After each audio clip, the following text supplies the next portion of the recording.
Hello, I'm Robert Crighton. I'm the General Overseer of the Beyond Podcast and other offshoot things. It's interesting because we started out exclusively as a podcast that did live events occasionally, and then we got a YouTube channel. That's all very confusing. And yeah, there's a sense of what are we? What is our purpose in life? But our purpose in life, primarily, is to produce full-cast audio adaptations. And it's that time of year again where we plan ahead and try to make things happen. It's always difficult to make things happen because the size and the scale of a lot of the projects we're working on. So we sometimes make promises that we can't immediately keep, but it is an ongoing process, and I endeavour to make sure that you get something out of the voting process, because that's what this little mini podcast is to talk about the vote that is now open to all and to our patrons specifically. So there are two votes. One is a Patreon only vote. That's for the people who pay for everything as it currently stands, or pay for most things as it currently stands.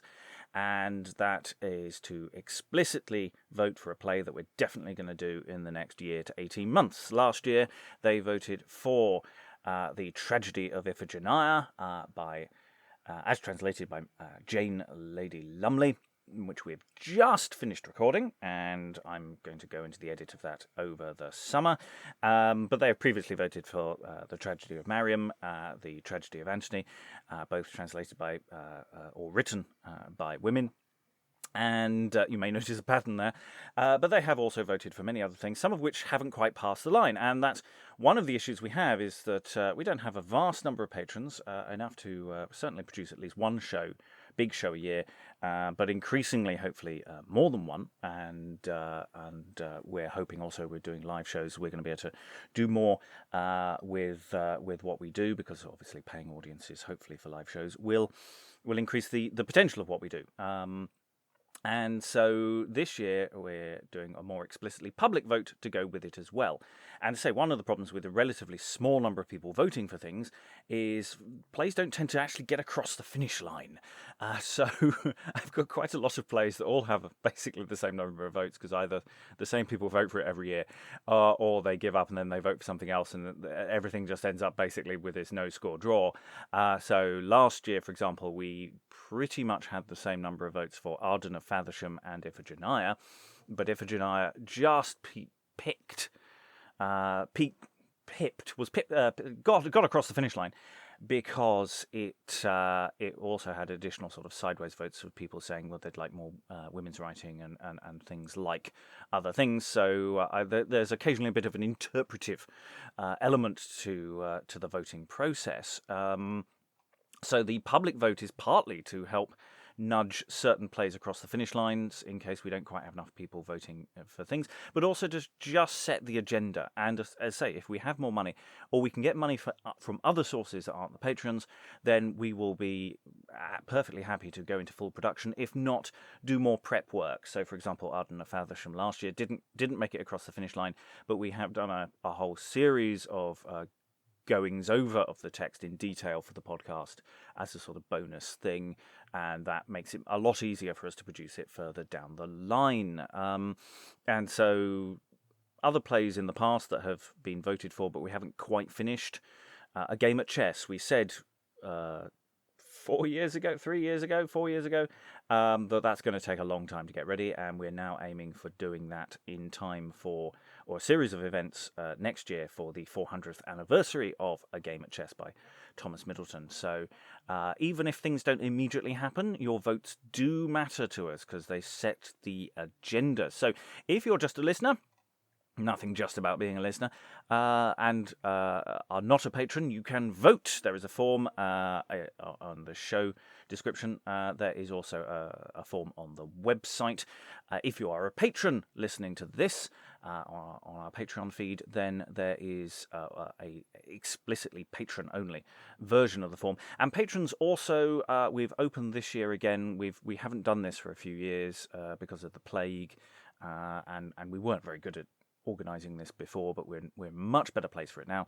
The certain tiers, you get the right to vote for speeches that we will record specifically for you for the podcast, and also scenes that you'd like to see, so long as they're not, scenes with 20 people or something. Then we will put them into the mix as well. So, if you are a patron, there's a lot of extra bonus things that can come your way. But as I say, if you're not able to financially support us, that's fine. Then just vote anyway, and hopefully you will set the agenda in perhaps a more holistic fashion. So, we have previously had lots of plays have been brought up by our votes, and votes carry forward from previous years. So there are, I say, lots of interest in Arden of Faversham, the famous victories of Henry V, Thomas of Woodstock. Lots of plays.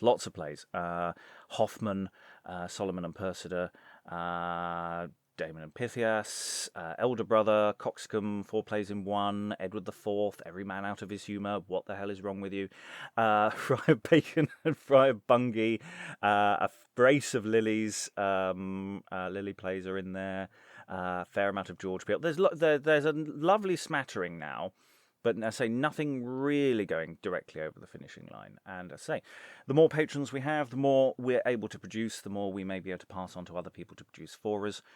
We've also put on the voting form a sort of tentative box set voting list. So there's a number of playwrights or periods where we are reaching critical mass of saying, well, here's a box set of all of the things within that range that you could vote for. So we could probably do the complete John Bale. You'd be interested in that, but also reigns. We can probably clear plays from within the reigns of certain monarchs. So Henry VII is very doable, and we're edging towards some other big milestones, and say which we could package on the podcast as a playlist and say, look, this is the complete X or Y. So there's also that sort of nudge. Again, those are sort of projects that won't perhaps complete this year, this next year, 18 months. I'm looking at this as a sort of 18-month process this time around, that by the end of 2024, because we're already committed to doing Game at Chess, so we'll probably need an extra 6 months of run-up to do another big play, and of course, if you can vote for small plays, you could vote for a mystery play if you like one of those. They're very quick and easy for us to do. One of the reasons why John Bale keeps popping into my mind is they only need 5 actors for most of those. So you can vote big, you can vote small, you can do whatever you like. Think tactically. Dido's had a lot of Dido, Queen of Carthage. I'll be amazed if that doesn't cross the finish line sometime soon, because that's had a fair number of votes in the past. I'm just going to keep throwing random things out there. And to say, if there is a little on the website, there is a list of plays that have priority as well here. So if we've already done exploring sessions on the YouTube channel, then those plays are things we can immediately action because we know where the bodies are buried, pretty much. Any plays prior to 1604 is basically we can do, with a good will. Anything after that, it gets more patchy because we haven't done quite as many exploring sessions on the later plays. There's a lot of gaps. So if you hit a play that we haven't already explored, we might have to defer that going further forward until we know how to do it. But that list, it's getting smaller of plays that we're less likely to do. So you don't have to check the list. Just vote for the plays you want to vote for. Do please be honest and only vote once. We will ask you to identify yourselves on the form, but I'm sure some of you may game the system, but only patrons, as I say, get a casting vote. So in that sense, if you are a member of the general public and you want to try and game the system, we might detect that and quietly move that to one side. So yeah, have fun. What plays do you want? What do you want? I don't care which play I produce. I'm very agnostic as to what we do. I'm very interested in. There are very few plays where I will just go, no, I'm out. very few. They're mostly translations of plays by Terence. Don't vote for translations of plays by Terence. They're mostly terrible. I think there's a Kiffin translation that's quite good. That you can vote for Kiffin. That's fine. But any others? No, just go away. But otherwise, I'm absolutely delighted to do anything that you want. So tell me what you want. What do you want? And we will try and make it happen. You can support us by joining us on the Patreon, patreon.com/Beyond Shakespeare. You can also buy us an occasional coffee on ko-fi.com/Beyond Shakespeare. And if you do that and you're publicly voting, you can just let us know. You never know, that might bump up our opinion of your opinion based on monetary value. We are infinitely bribable. And as I say, if we can find external sources of finance beyond our patrons, then that means our public vote becomes even more probable to happen. So you're not throwing your vote away. Give it a go. It won't take long. I'm sure you've got a top 3 series of plays that you want produced as audio. And of course, if we produce them as audio, then the odds on that increasingly they will turn into live shows, both live recording sessions, but also live theatre full productions, which we are nudging our way towards now that the world is opening up again.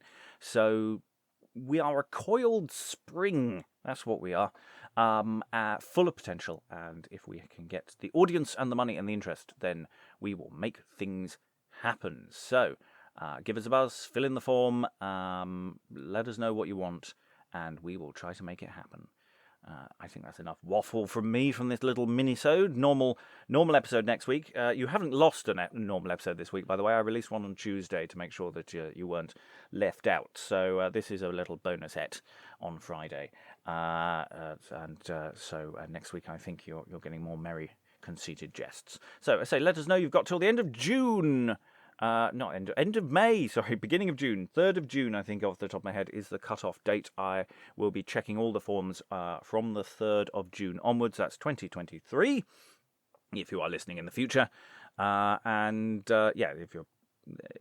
you're listening in the future, there might be another one of these votes have come around again. They come around at least once a year, and ideally more often. I'd love to start building up a speed with production that we're able to say, hey, we've got room in the budget and we've got room in our capacity to do more. What do you want? So, yes, enough waffle from me. Thank you for listening, if indeed you still are. I've been your host, Robert Crighton. Thank you for your interest in the Beyond podcast. Have a lovely day. Bye.